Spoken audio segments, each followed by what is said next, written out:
Hi and welcome to another Instrument Choice support video. In this video we'll show you what comes in the box with the SoundEAR II Standard, the IC-2801. The SoundEAR II Standard is an indoor noise level monitor with visual alerts. The SoundEAR II is designed for use within hospitals.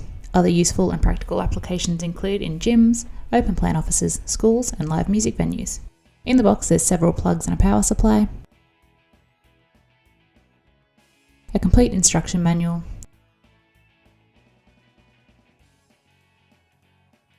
and the SoundEAR II.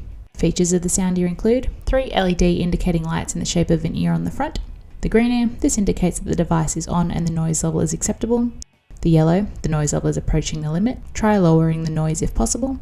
The red, the noise level has exceeded the user set noise limit. Attempt to reduce the noise level immediately or protect your ears.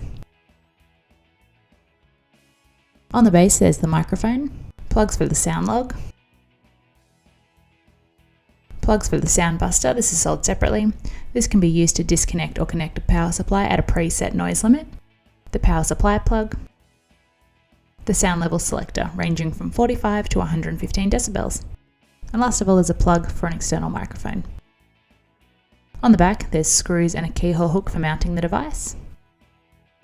The device can be mounted almost anywhere required, so long as the microphone on the base is not covered and it's not near any sound absorbing materials. 150 to 200 centimeters off the ground is ideal.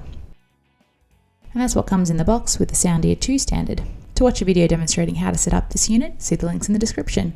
Or for more information, speak with an Instrument Choice scientist. Call 1300 737 871 or email customer-service@instrumentchoice.com.au.